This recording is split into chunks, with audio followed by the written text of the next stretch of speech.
Good morning. आज मैं आप लोग को कक्षा 6 का विज्ञान पढ़ाऊंगा। चैप्टर का नाम है भोजन, यह कहाँ से आता है। ये एनसीईआरटी की बुक है, अध्याय 1 है। इस चैप्टर का भाग 1 में पढ़ाऊंगा आप लोग को आज। तो शुरू करते हैं। शुरू करते हैं अपना आज का क्लास, कक्षा 6 विज्ञान। तो ये पहला चैप्टर है भोजन, यह कहाँ से आता है। देख रहे हैं आप, चैप्टर का नाम है भोजन, यह कहाँ से आता है। इसी के बारे में हम लोग आज पढ़ेंगे। तो सभी को भोजन की आवश्यकता है।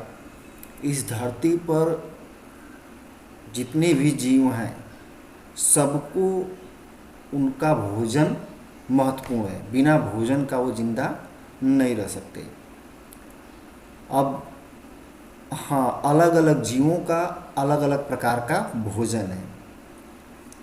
तो आज हम देखते हैं कि भोजन क्या है और कहाँ से आता है। इंसानों का भोजन, ठीक है।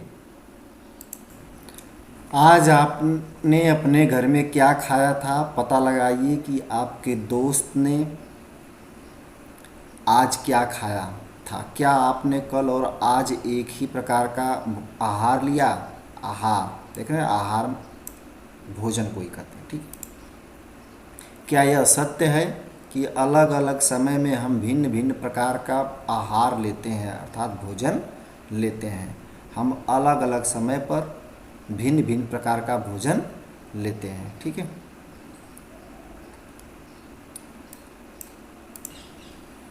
विभिन्न खाद्य पदार्थ क्या है। विभिन्न खाद्य पदार्थ, यहाँ खाद्य का अर्थ है खाने वाले वस्तुएं। खाद्य पदार्थ का अर्थ हो गया खाने वाली वस्तुएं।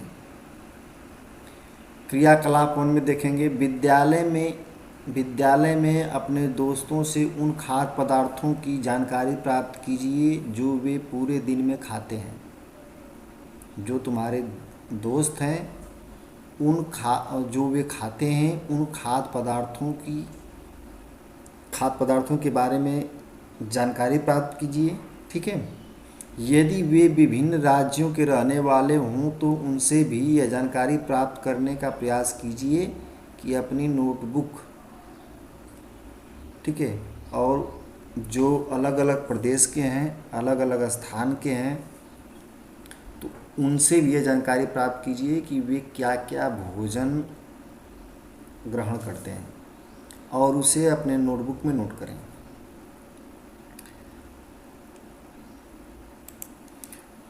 जो तुम्हारे दोस्त अलग अलग प्रदेश के भोज्य पदार्थ खाते हैं तो इस प्रकार की सूची बनाएंगे, ठीक है। इस प्रकार की एक सूची बनाएंगे।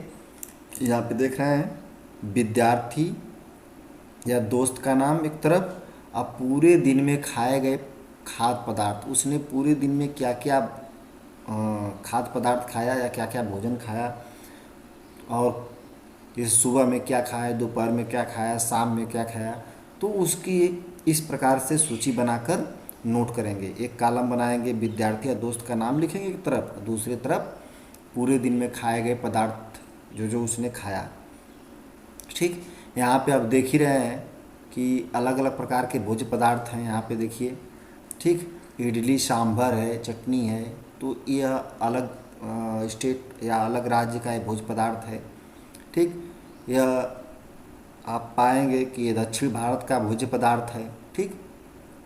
वहीं अब जो नदियों के किनारे या समुद्र के किनारे हैं, ज़्यादातर जो राज्य या जो समुद्र के किनारे रहने वाले लोग हैं, उनका भोज्य पदार्थ क्या है, मछली है। तो इस तरह से अलग अलग स्थान, जहाँ जैसी जलवायु है, जहाँ जैसा स्थान है, उस स्थान के अनुरूप या उस वातावरण के अनुरूप वहाँ का भोज्य पदार्थ है। अपने भोजन में हम अनेक प्रकार की चीज़ें खाते हैं। खाने की ये सभी चीज़ें किससे बनी हैं। अब हम अलग अलग टाइम पे अनेक प्रकार की चीज़ें खाते हैं, और वह जो भोज्य पदार्थ होते हैं या खाने वाली वस्तुएं होती हैं, वो किन किन चीज़ों से बनी होती हैं, ये भी जानकारी प्राप्त करें। जैसे पके चावल के बारे में सोचें, जो पका चावल होता है उसके बारे में सोचो तो आप पाओगे कि हम कच्चा चावल लेते हैं, उसे पानी में उबालते हैं। कच्चा चावल लेकर पानी में उबालने से वह पका चावल बनता है। इसे तैयार करने में हमें दो पदार्थों या संगठकों की आवश्यकता होती है। दो पदार्थों या संगठकों की आवश्यकता होती हैं। तो वे दो पदार्थ कौन है? एक तो कच्चा चावल है, दूसरा पानी। कच्चा चावल और पानी ये दोनों पदार्थ के मिलने से ही हमें पका चावल प्राप्त होता है, और पानी और जो कच्चा चावल है मिलाकर उसे उबालते हैं तब चावल बनता है। दूसरी ओर कुछ भोजन तैयार करने में हमें कई संगठकों की आवश्यकता होती है। ठीक है, संगठक वही पदार्थ, ठीक है, होती है। यदि हम सब्जी बनाना चाहते हैं तो हमें अलग अलग कई प्रकार की कच्ची सब्जियां, नमक, मसाला, तेल आदि की आवश्यकता होती है। तो हम कह सकते हैं संगठक क्या है? संगठक ये जो सब्जी बनाने में प्रयोग हो रहे हैं अलग अलग प्रकार के पदार्थ, उन्हें ही क्या कहेंगे? संगठक कहेंगे। तो क्या है? नमक है, मसाला है, तेल आदि। आगे देखते हैं क्रियाकलाप 2 क्या है? साड़ी 1.1 में सूचीबद्ध कुछ खाद्य पदार्थों को छांटिए और अपने दोस्तों तथा घर पर चर्चा करके जानकारी प्राप्त कीजिए कि इनको बनाने के लिए कौन कौन सी सामग्री चाहिए। इनको साड़ी 1.2 में सूचीबद्ध कीजिए। वस्तु का नाम और उसमें प्रयुक्त कच्ची सामग्री के कुछ उदाहरण साड़ी 1.2 में दिए गए हैं। कुछ अन्य को इसी सूची में जोड़िए। देखिए यहाँ पे एक साड़ी दी गई है 1.2 खाद्य व्यंजन और उनकी कच्ची सामग्रियाँ। तो खाद्य व्यंजन जो खाने वाला जो व्यंजन है, ठीक है, उसको बनाने में जो कच्ची सामग्री प्रयोग की गई हैं उन सामग्रियों को लिखना है। यहाँ पे कुछ दी गई हैं जैसे रोटी, चपाती। रोटी बनाने के लिए आटा और जल, क्या चाहिए? आटा और जल चाहिए।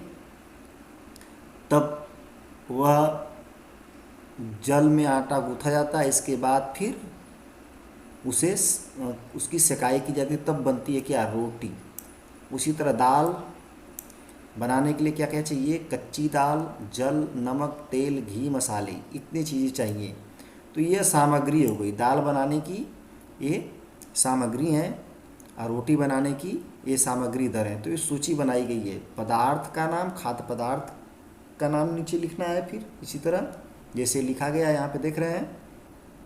फिर कच्ची सामग्री यहाँ पे देख लेते हैं। देखिए ये सूची क्या है? ये इस तरफ लिखना है खाद्य पदार्थ का नाम, और इस तरफ लिखना है कच्ची सामग्री का नाम, जिससे यह खाद्य पदार्थ बनेगा।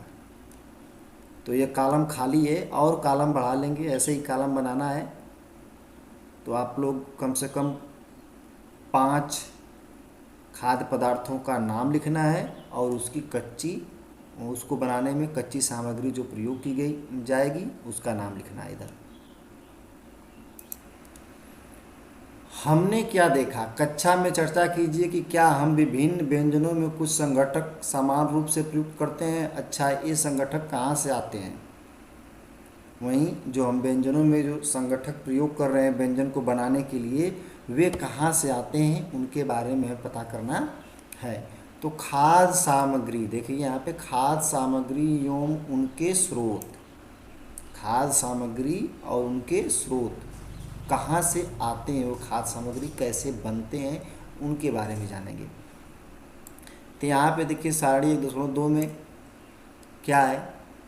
में सूचीबद्ध कुछ कच्ची सामग्री जैसे फल और सब्जी के स्रोत का अनुमान लगाना हमारे लिए बहुत आसान हो सकता है कि फल हमको पता होता है कि कहाँ से आते हैं, पेड़ों से प्राप्त होते हैं। ठीक है, यह प्राकृतिक संसाधन है। क्या है? प्राकृतिक संसाधन है, जिससे यह प्रकृति की देन है और हमें ये फल प्राप्त होते हैं। तो ये भी एक खाद्य पदार्थ हैं, भोजन है, इसलिए इनका अनुमान लगाना आसान है। यहाँ यह कहाँ से आते हैं? निश्चित रूप से पौधों से आते हैं। गेहूँ और चावल का क्या स्रोत है? आपने धान और गेहूँ के खेतों में उनके पौधों की अनेक पंक्तियाँ देखी होंगी। इनसे हमें अनाज प्राप्त होते हैं। कुछ अन्य खाद्य पदार्थ जैसे दूध, अंडा, मुर्गा, मछली, झींगा, मांस आदि हमें जंतुओं से प्राप्त होते हैं। ठीक है। कुछ जो खाद्य पदार्थ हैं हमें अनाजों से प्राप्त होते हैं, पेड़ पौधों से प्राप्त होते हैं फलों के रूप में, और कुछ जो होते हैं वह जंतुओं से प्राप्त होते हैं, जैसे दूध हुआ, अंडा हुआ, मुर्गा, मछली, झींगा, मांस आदि। किससे प्राप्त होते हैं? जंतुओं से। देखिए यहाँ पे ये जो फल है, देखिए ये हमें कहाँ से प्राप्त होता है? यह प्राकृतिक संसाधनों से प्राप्त होता है, अर्थात पेड़ों से प्राप्त होता है। ये दाल है, कहाँ से प्राप्त होती है? अनाज से, ठीक है, फसलों से। और फिर ये देखिए नीचे क्या है? मुर्गी है। मुर्गी से क्या प्राप्त होता है हमें? अंडा। देखिए यहाँ पे अंडा है, ठीक है। तो ये पदार्थ हमें जो प्राप्त होते हैं खाद्य सामग्री, ये आसानी से पता चल जाते हैं। और इसी तरह आप लोग एक सूची बनाएंगे, खाद्य पदार्थों का नाम लिखेंगे और उनके स्रोत लिखेंगे, वे कहाँ से प्राप्त होते हैं। उनके स्रोत लिखकर एक तरफ कॉलम बनाएंगे, खाद्य पदार्थ का नाम और स्रोत, वो कहाँ से उत्पन्न होता है, वो उसका नाम लिखकर हमारे जो स्कूल का ग्रुप है उस पर सेंड करेंगे। ठीक है। तो आज के लिए बस इतना ही। धन्यवाद।